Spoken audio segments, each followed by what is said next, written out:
Oh. So, hello, Richard. Hi, Lucas. Hi. Good to see you. Hi. Hi. So, welcome to my interview show, and I'm glad to have you on the show. And you're actually the most distant person I could ever, have for a Zoom conversation, right? Yeah, I think we could also. I could come by bike. I think it's a 10-minute ride by bike. Yeah, so to that's quite unique, actually, considering how many people I know in the world, thanks to tango, that are very, very distant. So it's like a home run, so to say. So could you give us a short summary or introduction to who you are for people who are not familiar with you? Well, I'm Richard. I dance tango for about 11 years now. I'm also a tango DJ for almost 7 years now. And it's funny because in my head it's still something like 5 years. It's like with some people with their age don't change. They stay the same age. And with me it always feels like I'm DJing for 5 years now, but it's actually almost 7. Next month it will be 7. I live in Haarlem, so that's in Holland, so that's close to where you live. And I also have a YouTube channel, Tango Music Tutorials. Probably talk about that a bit later. So yeah, tango is a big part of my life right now. So that's a lot of dedication. Yeah. Keeps me busy. That's great. Okay. So could you tell us the story of how you started with tango? Well, actually, my now wife came up with the idea. We met in 2010, and it's a good thing to have something in common, like a hobby, do something together. It's also good to do separate things, but it's also good to do something together. And that became tango. She was boxing at the time, which was not kind of my thing. I saw her boxing practice, which was kind of fun, but after that came the really heavy gymnastics, and I thought, well, I'm not going to do that.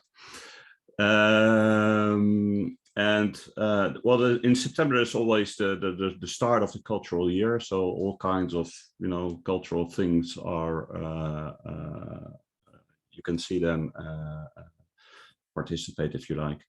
That was in The Hague, and she was there and saw something about tango. She kind of liked that, so it was something to start doing together. And the rest is history. We started together, we never stopped. Yeah, so we started in The Hague, about 11 years ago. And I have had to dance before when I was young. Ballroom was sort of part of growing up. I do some ballroom dancing, or at least that's how it used to be. Which I actually liked, so I did that for about 5-6 years or so, and then stopped. So it was also sort of coming back to the idea of dancing again. Only tango is quite different than from ballroom. Quite different. Yes. Yeah. It's like in many aspects, it's like almost the opposite in posture and everything. And I've been hooked ever since. Okay. I guess it might have been perhaps easier to start dancing tango if you already had some dance experience. Like for example, I guess so. Yeah, I didn't, so I can't really. Yeah. I can't really imagine what it would be like starting to dance tango with actual dance experience. So Yeah, I think in a way it's easier because dancing is expressing the music with your body, I guess. So your body is already or has been used to expressing music in some form. Only it's a different, it's a different technique, different vocabulary and everything. So the actual aspect of dancing, I think that's easier. The only thing is I had to sort of unlearn all kinds of things, ballroomy things like the elbow going up, leaning backward, stuff like that. And that took a while. Yes. But that's actually a disadvantage. Years, right? actually, years. So that might be a disadvantage actually of having some dance experience. Yeah. That's the flip side of the coin. Yeah. Yes. Yeah. It's always interesting. It's something I tend to see in these interviews, that people have different backgrounds, and sometimes these backgrounds help them, and sometimes it's more like a negative thing. But yeah, it helps in certain aspects, and it's a disadvantage in other aspects. But well, overall, I think it did help, I guess. But yeah. But tango is very much different, and one thing I like very much about it, well, there's many things, but with the dancing, it's like it's kind of addictive because it's like you have this interval rewards. You try something and it doesn't work, and it kind of works. It works, and then you're very happy, and then it doesn't work again, and so you have this successes, small successes, and then it takes a lot of hard work and dedication again, and then you have that back. So it's like yeah, I think it's addictive in that sense. I think that's the same thing, that the same way that lotteries work. You win something, and then you don't win for a while, and then you win a very small prize again, and you get this feeling. If I keep doing this, I can actually get somewhere.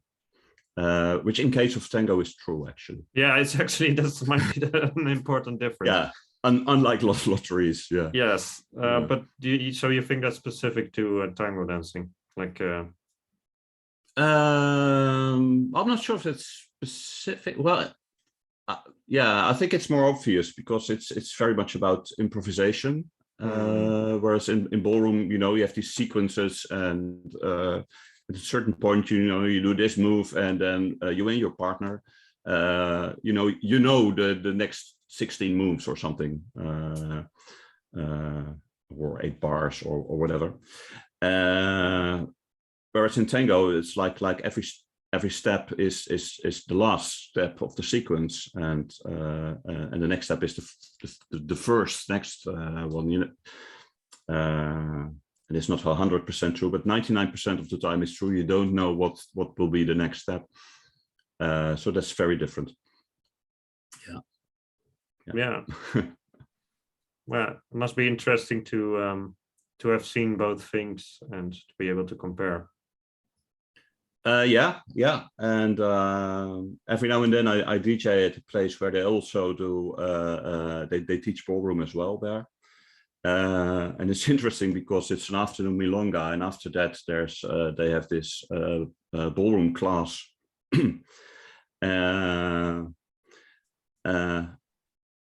And it always brings back memories, you see people dance cha-cha-cha or samba or rumba or whatever. It's yeah, it's kind of fun to watch, but I'm not leaving tango for it now. No. I'll stick with tango. Yeah, it's a previous life. Yeah. So had you ever heard of tango before your girlfriend, wife came up with the idea? Yeah, but then we're really going back in time. Apart from all the ballroomy stuff and people like Mantufani being played on the radio in Holland on the Sunday morning, I think like many people in the Netherlands and in Europe, I guess, my first experience with tango was through Piazzolla in the 1980s, and that's a bit. And actually, I think that's a bit. Again, that's kind of good and bad. Piazzolla became very popular in the 1980s, and it was like you know, he was playing in concert halls, and there were television registrations on, you know, VPRO television, which is like kind of, or at least at that time was kind of like highbrow, very cultural thing. The good thing is that I think in a way that saved tango, because tango for dancing was like almost dying. So it generated renewed interest, which started with the whole Tango Nuevo thing, but then people started to get interested in where does this all come from, and then they got to the older orchestras, and the Diantos and Di Sarli, etc. But it gave us in Europe a very well, historically not correct idea of what tango really is. So it was like kind of high culture, highbrow thing to start with. It was like Tango Nuevo. I mean, as far as we knew it at that time, Tango Nuevo was Argentine tango, which is not entirely true. Let's put it like that.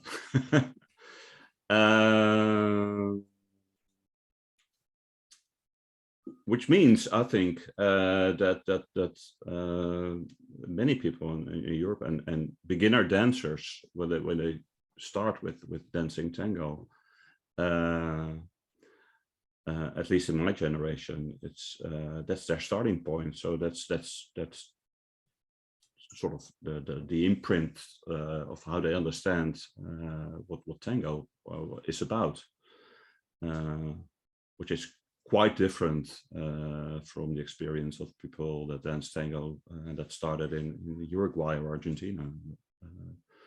So I would probably meet somewhere in the middle, but it's a very different starting point. So yeah, that was the 80s, and well, of course, I didn't dance tango to it, and Piazzolla would have been glad that I didn't. So I liked the music. I thought it was kind of interesting, intriguing music. Lots of classical influences, jazz influences. But yeah, it took till 2010 before I really discovered that there was more to tango than that. Yeah, well, it's quite interesting how you're almost telling this like a teacher in a way, and I can see I can see your passion for music and DJing and that, and it's also interesting for people who might not be Dutch or Northwest European or whatever to understand this. Yeah, it's like a cultural thing here that might be different, like you said, and in Argentina or other places. So even though, you know, it's funny, like I know an Argentine in Holland who is a teacher, and he actually told me he had never heard of Di Sarli. You know, he has approximately the same age as you, and he knew all the like the well-known singers from the 70s or the 80s. So that's actually traditional tango in a way, compared to Piazzolla at least. But he had never heard of Di Sarli. So so that's pretty much it's a bit comparable. So that's funny. And so there was this whole hidden world for you out there that well, tango dancing is very much still a niche thing. Like if you look at salsa crowds, for example, They tend to be much bigger, at least here in the Netherlands, but I guess in other countries as well. But tango is still very much a niche. So it's not surprising that it took you several decades to actually find out there was something like this. Exactly, and of course in Holland around 2002, with the royal wedding with Maxima, tango was a bit of a hype. So, and I think I started dancing kind of towards the end of the hype, because that stayed around for a number of years. And I think nowadays it's more back to being really a niche thing. But I love that niche. It's a very nice niche to be. Yes. Let's not change it. No. Yeah. So, what were your first like impressions of tango dancing when you started, or when during your first year or so, or whatever? Well, we were in awe, and there were all these people that could do these amazing figures, and I think, well, basically we made all the rookie mistakes. We wanted to be able to do ganchos and boleos and colgadas and folgadas, and the more spectacular it looked, we wanted to be able to do that, because of course we thought if we can do that, we would be real good tango dancers, and that would be what tango is all about. Although actually our teachers, and our first teachers were Simon and Stefan in The Hague. They always told us that that's not really what tango is about. They were always advocating the real, simple tango de salon, social dance style. Social, exactly. And but if you see people doing all these crazy things, then you want to be able to do that. And of course you try all the figures you just learned, you try to do them at the salon, and even though you shouldn't, which is, I think, just a very normal part of one's development. Yeah. So we made all those mistakes. Yes. And I'm dancing more and more simple nowadays, I think. Yes, especially compared to those beginner times. Yeah. Of course, that has to do with fashion as well, because it was 2010. Everybody did ganchos. No one does ganchos anymore, I think. Although, actually, I think they're creeping back in, but no, but it has also to do with fashion. Something like Milogero style dancing was not a thing in Europe back then. That came like 4 or 5 years later. But okay. Yeah, and it might change again. I mean, who knows? Fashion comes and goes. Yes. Yeah. Yes. But you were so it was a positive. Yeah. And again, also in this respect, a lot of learning to dance tango has to do with unlearning things. So and it has so many layers. So it's quite an intriguing journey, and you go kind of deeper and deeper, diving deeper into it. If you want to, I mean, not everybody does, and you don't have to, but if you want to, you can find new layers all the time. It's like a journey that never ends, I think. I usually say, in sometimes people they ask where are you now in dancing tango, or I think, well, you're always halfway. It's like the horizon. You can see the horizon, and you can get closer to the point that you see them far away. But I don't think we ever reach the horizon. No. At least not in this lifetime. No, it's endless depth, and yeah, that's amazing about tango, that you have all these different levels, but it's like, even if you don't dance that well, it can be great as a social dance thing. But if you want, you can there are all these levels left, and you'll probably won't ever reach levels that professional dancers have. I mean, you could try, of course, but that those people have had to invest so much time and effort in what they are able to do. So exactly, with also younger and more athletic bodies than mine, and they already have more experience and already trained many more hours, and perhaps they have more talent. I can train for 5 hours a day, and I will never reach that level. But that's not that important, No, it's good to be ambitious, I guess. I always see that as a bit of a flaw in tango dancers in general. That seems like at some point the hunger for improvement seems to stagnate, and there's so much you can learn. And I know that you and your wife have always taken this very seriously.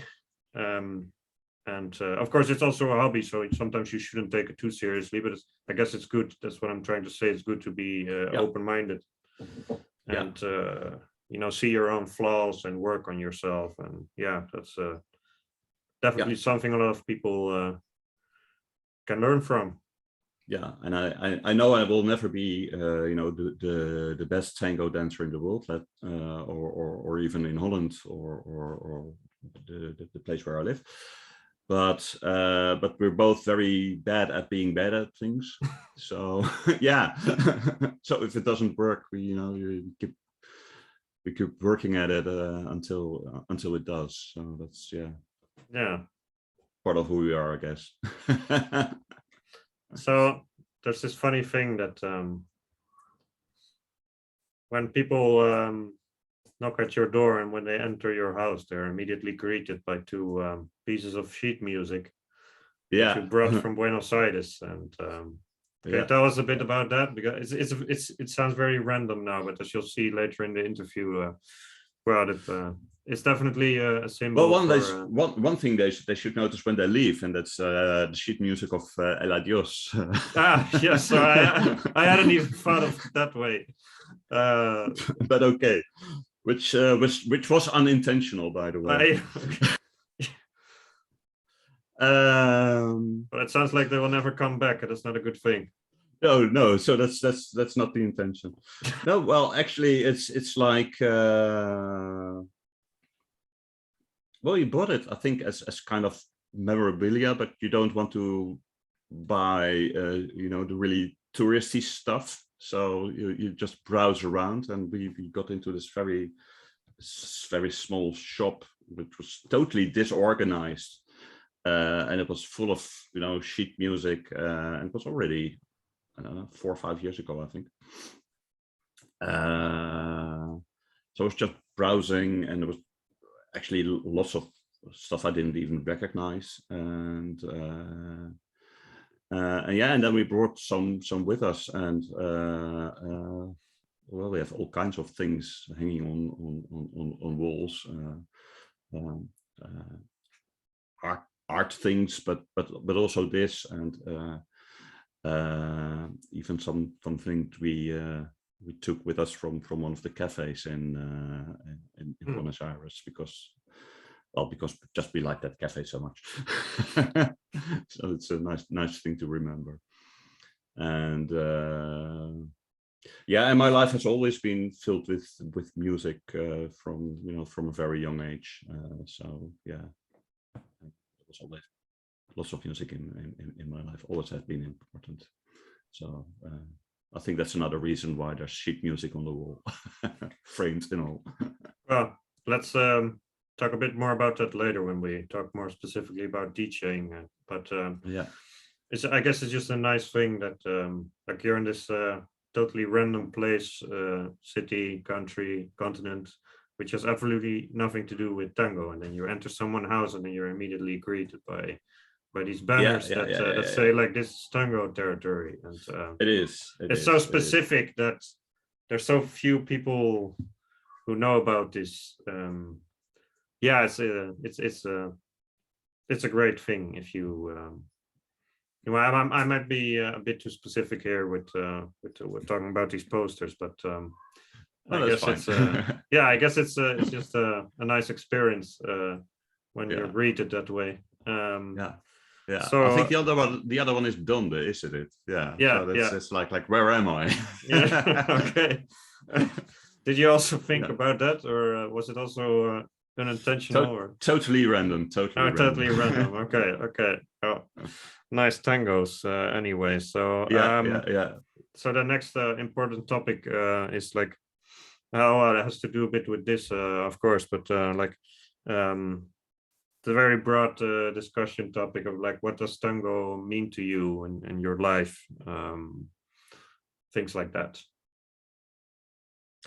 Well, it's something I dedicate a lot of my time to. Dancing, of course, DJing, which kind of comes and goes with all the COVID measurements and milongas going on or being cancelled. But that's kind of specific for the last 1.5 years. But also searching for, which is something you probably recognize as well, searching for new tandas or new songs that would fit in a tanda, or revisiting them and thinking, I once thought that this was good, but I want to do it differently now, and that's also something that you never finished doing. And as I said, we have this YouTube channel. We make a video every 2 weeks. So there's a lot of time that goes into that, researching, which is a very big word for browsing the internet for information. Basically, sites like Todo Tango or specific blogs. There's a lot of information on the internet. Then preparing it, shooting the video, all the editing that goes into it, that basically Petra does. So yeah, that's in various aspects quite a lot of time that goes into it, and it also becomes your. I mean, we have a very nice tango community here in Haarlem, and it also has this very big social aspect. And I even forgot to mention we also have our own milonga. That's even that we're really like crazy with. But it has a very big social aspect. So yeah, and all those things come together. Yeah. So it's like almost living tango. So it sounds like it's a full-time job for you. Well, it's not not full time, but well, I'm not counting the hours, but it's a lot. It's a lot. It's a lot. Okay. Yeah. So that's many different activities. So you're making content, you're DJing, but it's not exactly the right order. But you're DJing, you're preparing DJ sets, you're researching your music, you are making content about music, you're learning to dance still, and and the fun thing, all these things influence each other. It's like my dancing has very much changed. I hope improved, but at least changed since I started DJing. which is because, well, of course, you're much more attentive to the music itself. You get to know the music better. The better you know the music, well, that has an influence on your dancing, of course. So that's one thing. On the other hand, well, most tango DJs, of course, also dance tango, which is not true for tango musicians. So with DJs, I don't know, but with, for instance, with musicians, you see there's a difference in how they play when they play at the milonga, for instance, if these are musicians that also dance tango or whether they're not. So yeah, all these activities kind of they have an influence on each other. So that's yeah, it's almost like building a brand, which is not exactly on purpose, but it kind of works that way. Yeah, but it also it feels like that also reinforces itself all the time. It does, and even with the videos, and we aim them really at an sort of entry level. So let's just give me a short summary of what exactly you're doing on YouTube, because we haven't really talked about that yet. Okay, yeah. Well, we have this YouTube channel. It's called Tango Music Tutorials. We make videos with, well, we did some on specific orchestras, like a series on D'Arienzo, a series on Di Sarli. We started with one on Piazzolla for the reason that I gave you. That's where at least in our area, people tend to start to get acquainted with tango. And another category is the tandas of the week, which should be tanda of the fortnight, but that doesn't sound very well, so it's called tanda of the week.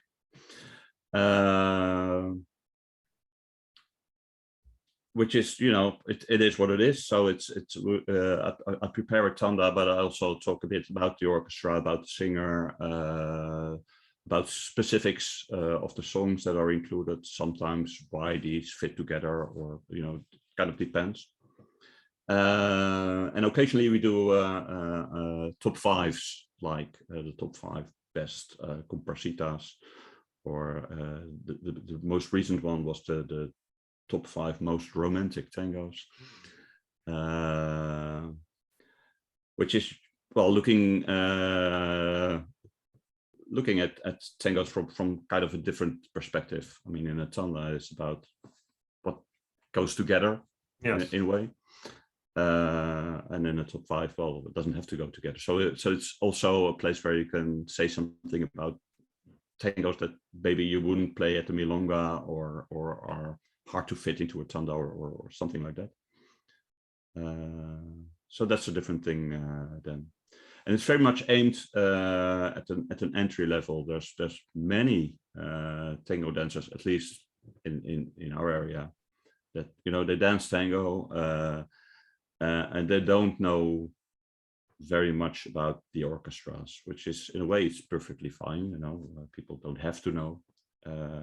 They don't have to be able to hear the difference between D'Arienzo and Tanturi or whatever. It's not necessary, but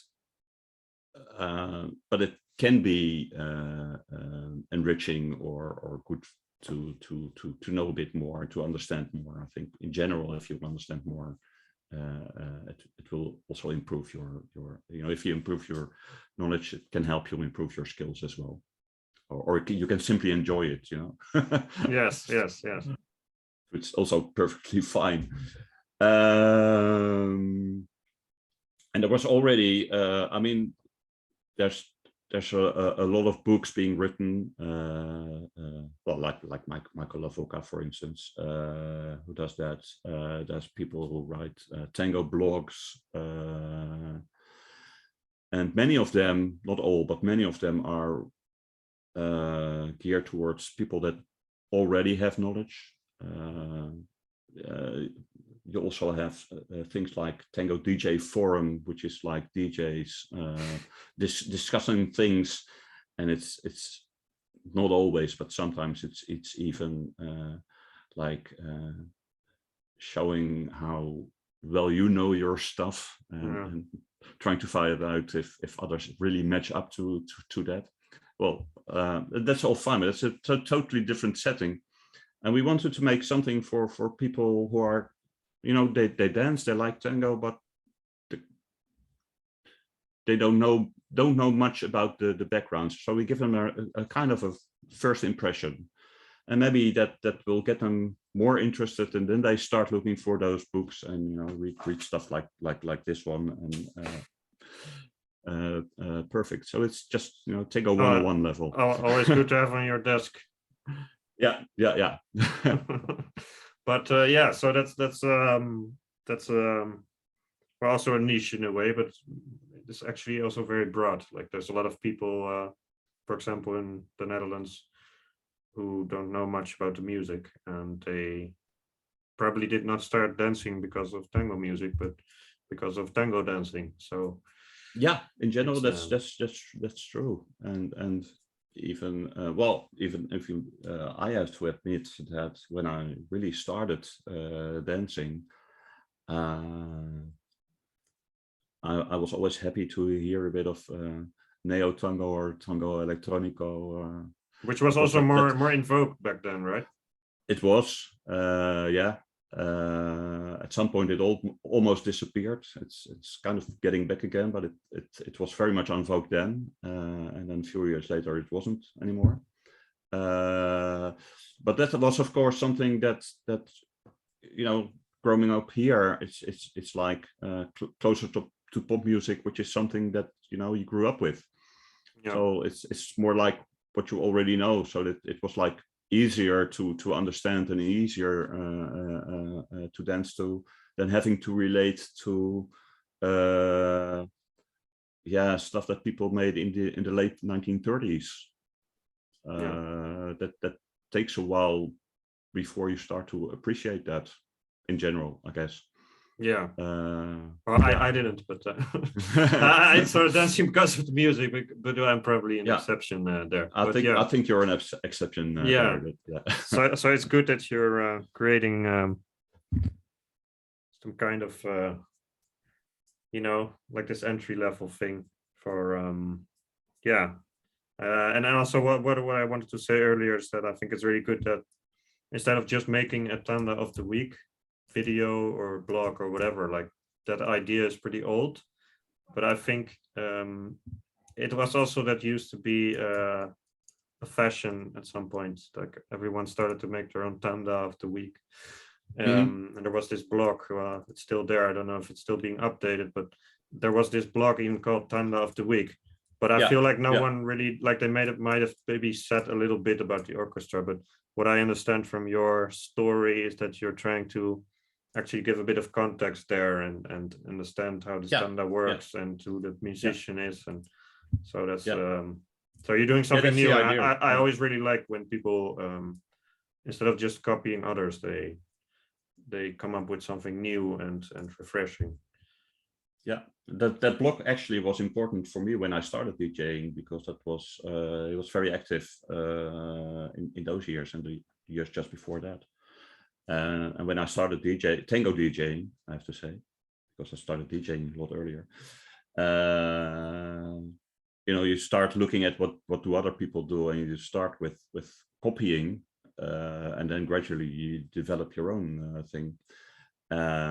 And when you look on YouTube, there's lots of tandas and tandas of the week around, but that's usually just putting 4 tangos together. And if you're lucky, it's a good tanda. I mean, nothing wrong with that. But there's no context at all usually. Yeah. So yeah, we did something that wasn't there yet. Yes. And now we understand why, because it takes 2 days to make it. Yes. It takes quite a lot of work. Yeah. So that's probably the reason why almost nobody else does it. But okay. Yeah. Well, I guess you stand out from the crowd, right?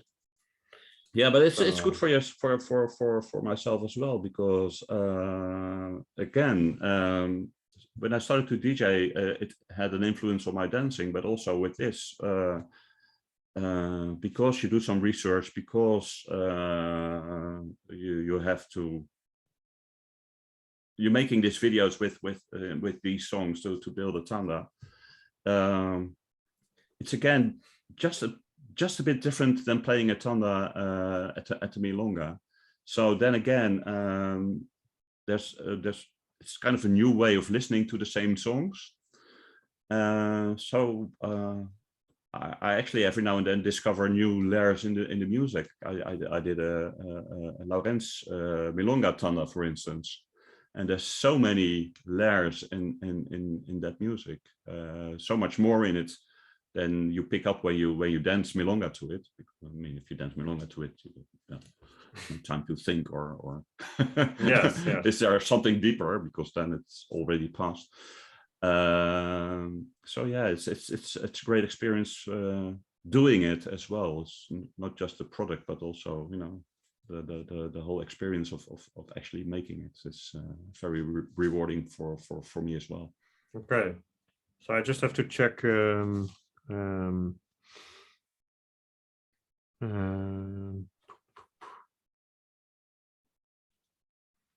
Yeah, we are maybe in a lot time. of.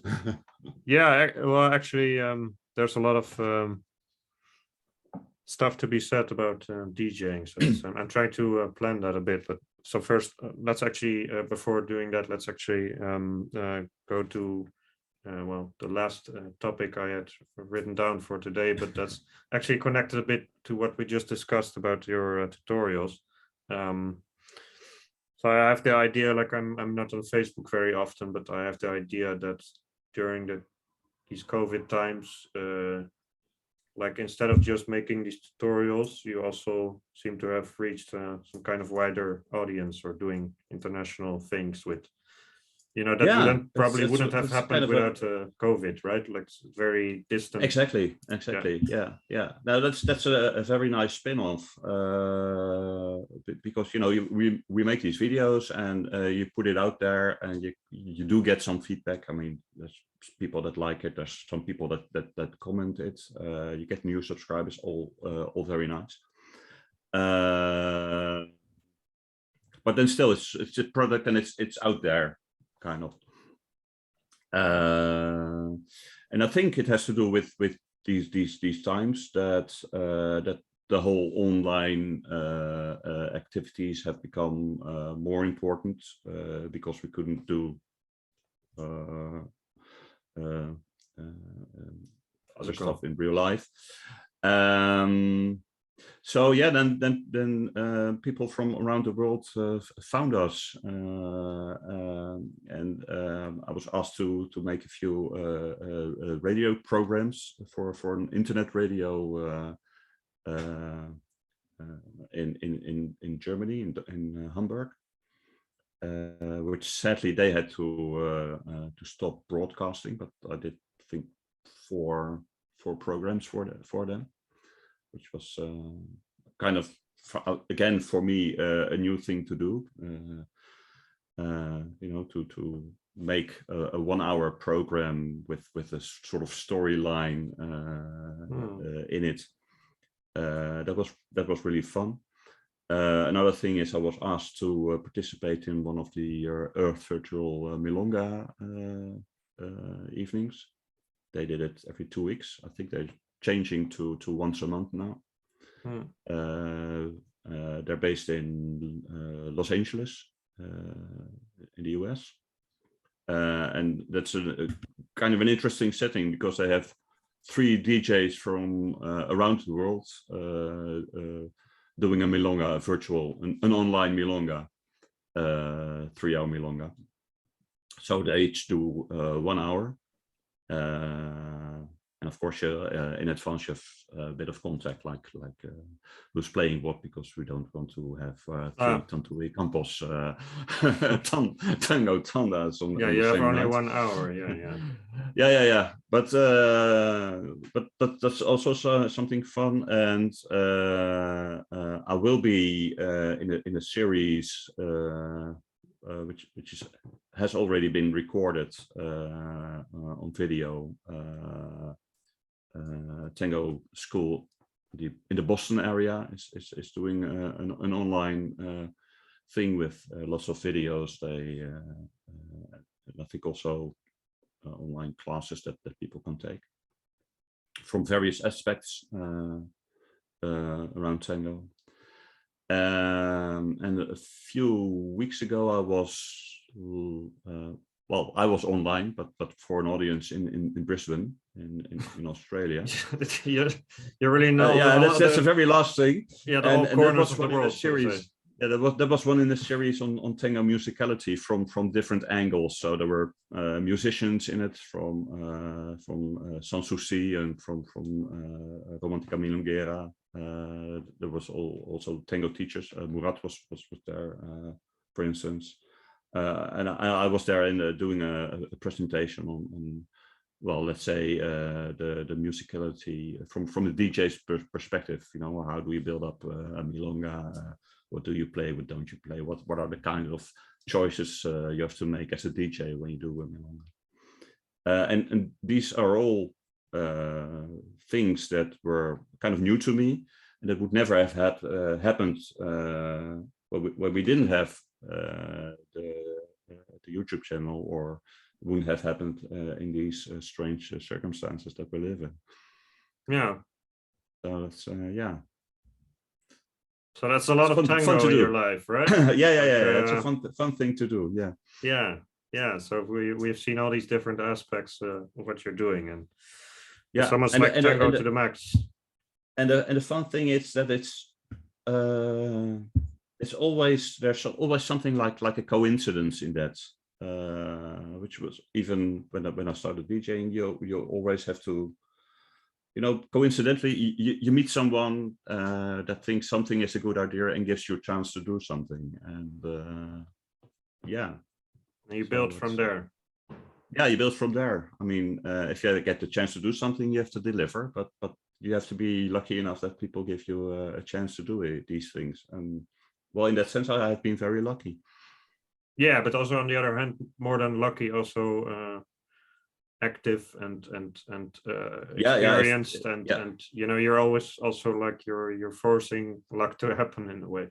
Yeah, of course, if people don't know that you exist, then they won't find you. Yeah. And I have to have credits to my wife as well. She does like almost all the marketing and all the publicity and everything. So you're a perfect team. We really are. Yeah. It's such fun to see people who are so invested in this. So it becomes a whole lifestyle, and you're very consistent about that. Like myself, I'm also spending a lot of time on a lot of different things, and also because I feel like I cannot give this much of my life to tango anymore, because I have to balance that out. But I see that you are very consistent on a very large on the very long term, like very and you see the rewards from that. Yeah, you see the rewards from that, because you just keep building up, and you keep building up. It's it's also things like these. It's also a matter of stamina and keep doing things, and then at some point things tend to grow bigger, which is kind of nice. But it takes a while. It does take a while. I mean, we've been making these videos for 2 years now, and all these things that I told you that we did are all from the last 6 months or so. So it really takes a while before these things start to happen. Yeah. But they do. Yeah. So due to time constraints, I actually have two topics I still want to discuss, and obviously one is tango DJing. The other is a bit about Buenos Aires, about tango in Buenos Aires, and let's do that first. Actually, even though tango DJing is probably the most important topic, and I keep postponing it, but let's let me hear a bit. Never mind, we can always do a follow-up video. Yes, so there's plenty to discuss. Well, I think I had the same happen with someone else, that there's still so much you can say just about tango DJing, but yeah, I guess you also have to talk a bit more generally about some things, because not everyone is a tango DJ. So no. And we're not here to boast about how good DJs we are. I mean, that's not the point of these videos. Can you tell me a bit about, or I'd like to ask this to several people generally, but so in your case, like, can you tell me a bit about your experience with tango in Buenos Aires, or how is it different, or how is it better, or all these things? Yeah, well, Buenos Aires is a very special city in many respects, and it's a kind of a place that well, saying I love and hate it, it's too much. It's not that strong, but it's like tango heaven in many respects. I mean, up till I don't know the situation right now, of course, because I haven't been there for the last two years. But so then there were like 20-30 milongas a day, which is more than, yeah, in just Buenos Aires, which is like more in Buenos Aires than in the whole of the Netherlands. So there's so much to choose from, and it's also, I think there's more diversity, because there's the milongas that start very early in the afternoon, like 2 in the afternoon, and there's the milongas that start like at 12 or 1 at night, and they go on till 6 in the morning. Yeah.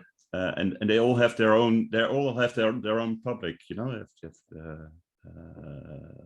have the young professionals dancing here. You have the elderly, like, which is almost myself. I'm heading towards there. In other places, there's very, very traditional or traditionalist milongas, where and there's very non-conformist milongas, and there's a big tango queer scene, and it's so diverse.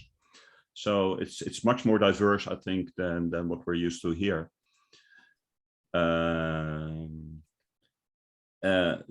Which is very nice to experience, of course. And there's some beautiful places. And I think another great thing about tango in Buenos Aires, for instance, is that there's so many, or there were so many locations where people could actually dance. If you try to find a location here, it can be quite difficult to find a good location. And there's so many, cultural centers and places where people can actually do that, or do something cultural. It can be different things as well. That's a very important aspect in life, I think, that there's the ability to be able to participate in a social and cultural experience. I think it's almost like it has a bigger importance there than it has in our society here. Yes, at least that's what I experienced. Yeah, so it's like tango heaven, and at the same time, it's this city that used to be beautiful, and that hasn't been maintained for the last 60 or 70 years. So lots of things are broken, and it's and the air quality can be disastrous in spite of its name. And of course, one of the things that we also experienced, especially in the more recent years, was the extreme poverty that also exists, which is can be very confronting, I think.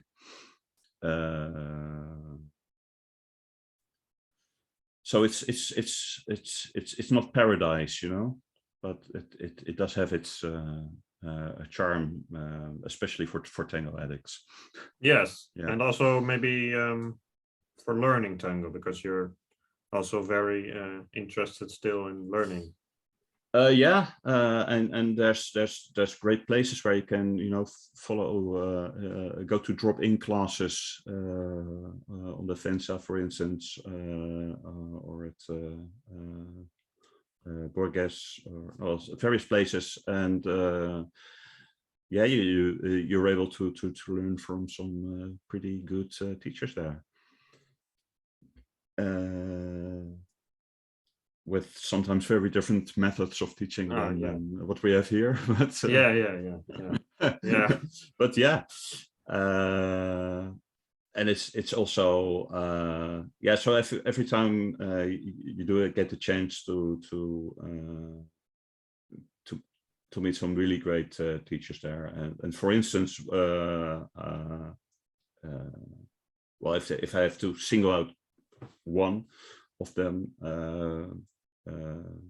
we met Leo Ortiz there, who was the city of Buenos Aires champion in Milonga a few years ago.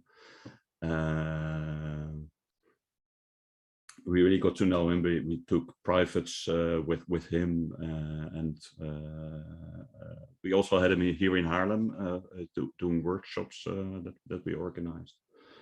And I think, well, my personal opinion then is that he's the greatest milonga dancer in the world. And it's really a privilege to be able to meet these people, and to have the chance to learn from them. And then, if possible, we try to pass that on. Yes. Yes. Which was great. Yeah. You've even DJed in Buenos Aires, right? Yeah, and again, that also has to do with a bit of luck, because you can't go to Buenos Aires and go to a milonga and say, "Hey, I'm a DJ in Europe. Can I DJ?" And if they don't know you, it doesn't work like that.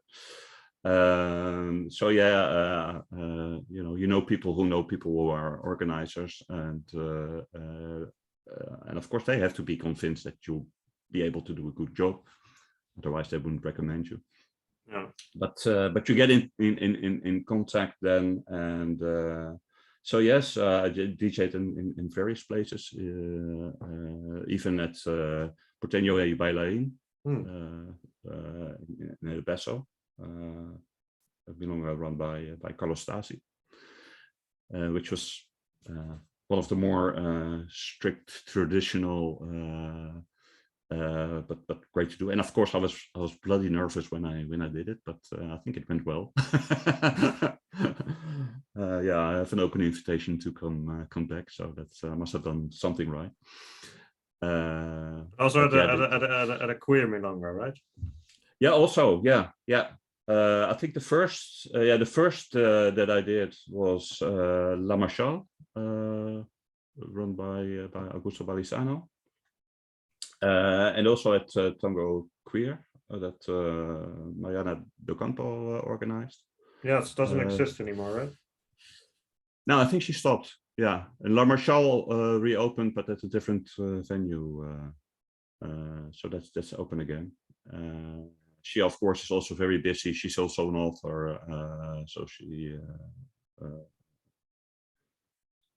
I think she's busy with different things now. Probably still dancing though. Yeah, and of course, Buenos Aires has quite a big queer scene, and actually one of in the last year, one of my favorite places where I ever DJ'd was at El Despelote. Oh, no, no.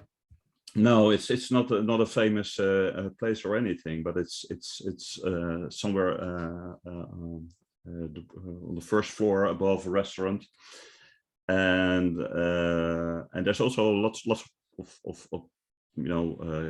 queer, gay, print, whatever people that don't really dance tango that come there.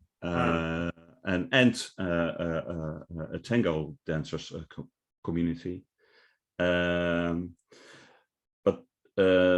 for the others, it's also important that there's the opportunity to dance in between the tanda, so they actually dance to the cortinas as well, and it's one of the most amazing parties where I have a DJ. Okay.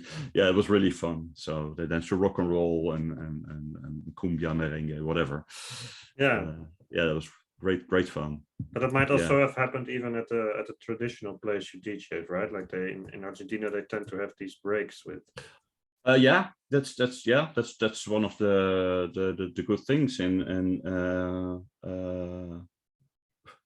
I think we have sometimes have a kind of distorted perspective on the traditional milongas. That everything has to be heavy and serious.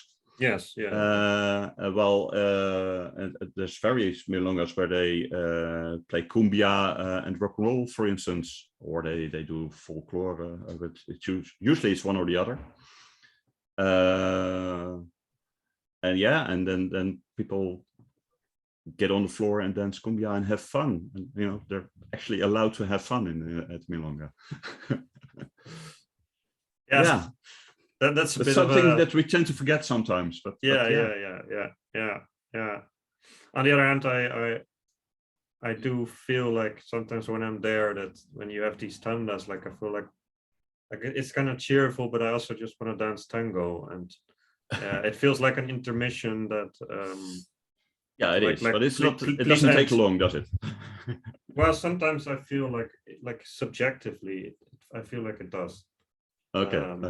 And maybe the length also varies per milonga. And that's possible. I don't really remember enough to really make a judgment about this, but subjectively, it felt like I feel like longest minutes of your life. Yeah, I guess it is. Like when you're really when you're really like, sometimes I wasn't really in the right mood, and then it's really good that you have like a bit of a party atmosphere as well. But sometimes you really concentrate, like you really want to dance a bunch of quality tandas, and then you have these. Yeah. So it's a bit of a double edged sword, so to say. No, that's not the right expression. It's like a bit of so it has advantages and it has disadvantages. And that's also why it's a good thing that you have this very different type of milongas in Buenos Aires. They've places where they don't do this at all, and you have places where it's very strict, and you can be sure that they don't play any tangos by the Salamanca or the Angeles or stuff like that. To places where it's much more loose, and they all have their own their own audience, which is good. And in a way we have that here as well, of course. With milongas that also have neo non-tango alternative to a certain extent, which I think has a kind of a similar function, like breaking or giving some freshness but then it depends on well, sometimes on your mood or on your own preference, how much of that you like or can stand. Yeah. Perhaps in your case a better way to put it. Well, I think next time I want to just explore, like just for the sake of it, just see some of these things that are less traditional. And I don't mean necessarily in music, but more like well, in music in a sense. But for example, I know that there's like the last time I wanted to go there, but it was like I didn't have the energy to actually pursue it. But there's this Milonga de los Techos Azules or something like that, like Milonga of the blue roofs, literally. But I think it's not actually not an open air milonga, like the name would suggest, but it's actually like some kind of big tent with a blue ceiling. Okay. And it's located in a very big park, which used to be like an amusement park. And you know, I actually have this acquaintance, so to say, that took me to a few well, actually one concert of his own orchestra, and there were like only young people, almost only young people, and it was actually pretty traditional music, but there were like only young people and there was no one dancing. But like back then, like I felt like I didn't have the time and the energy to devote.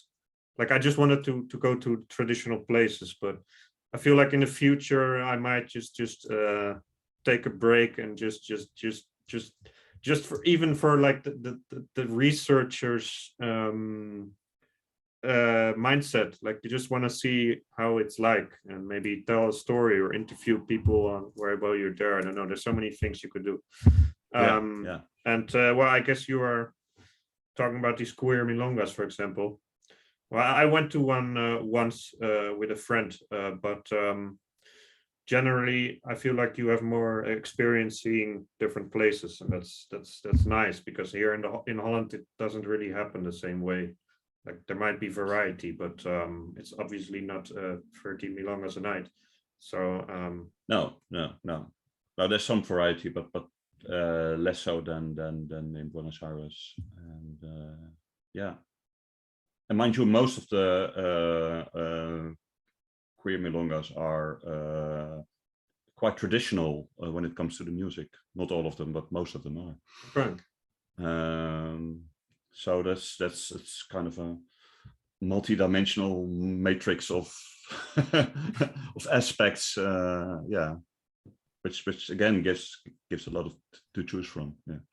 So in the future, like we have arrived at our last few minutes, but for this time, because I would like to interview you again, just to talk about DJing, because that might be too specific for some people. So I think it's good to do a second round in which we get a bit more in depth about that, because that would be more interesting also for people who are really into this this niche of a niche, which is tango DJing. But how do you imagine, like, well, there's so many things I could ask, but I wanted to ask, like, how do you imagine the future, like you going to Buenos Aires in the future? But I can also just ask, how do you imagine you as a tango person in the future? So let's just make it more broad. Well, it's kind of interesting. I know it's not entirely true, but in a way, it's like things. You know, we don't plan them, but they kind of happen. Yeah. Although one of the things that we didn't have the chance to do and are really planning to do is to spend more time there. So you know, go to Buenos Aires for a few months, or actually go to the area for a few months, and also take the time to see something of the country itself, which is beautiful. But you know, I always, you know, take this 13-hour plane flight and, you know, just spend some time in Buenos Aires and take a plane back. And the country is so beautiful, we didn't have the chance to see it.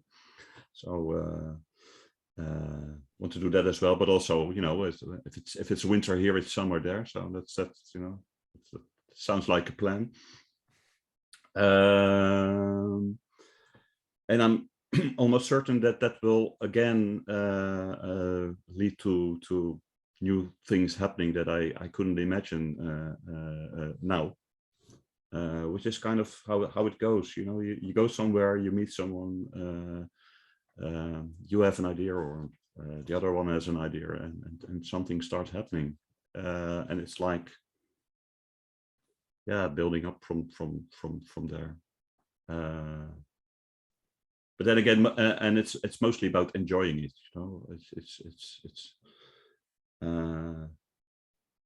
It takes, it's such a big part of my life that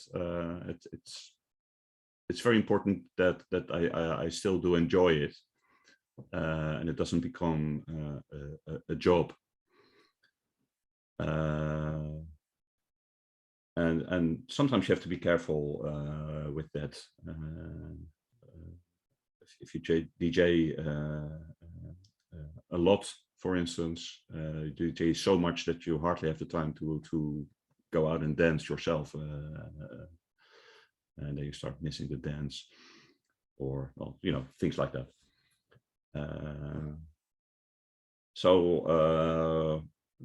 I keep seeing what comes to me, or what sort of happens, but I know that's not entirely true, because we also planning things, being very visible. So if you're visible, then things tend to happen, and at the same time make sure that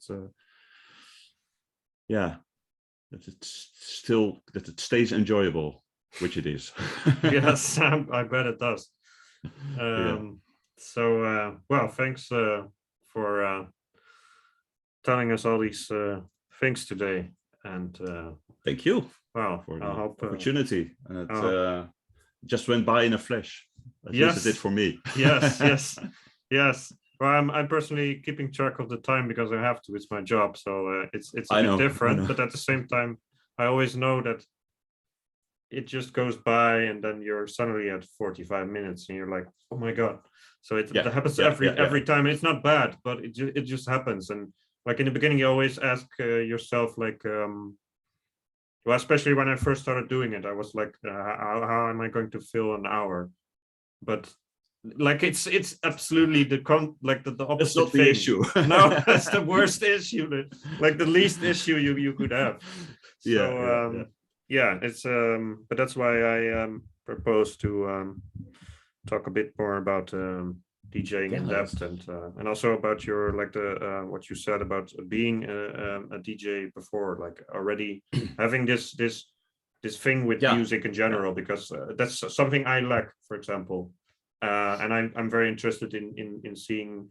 Well, I interviewed Anthony Cronin before, who also was a DJ. He also was a DJ in his youth, and talked a bit about that. So there are a lot of very interesting things. Of course, some similarities there. Of course, I find it a bit sad in a way that we didn't get to talk about that this time, but there was so much to talk about that I don't really mind. So let's give that another chance, and we'll do a follow-up. And I very much enjoyed this talk. Well, that's thank you. That's great to hear, and well, thanks for your time, and good luck with your further activities. And to you. Goodbye. Ciao.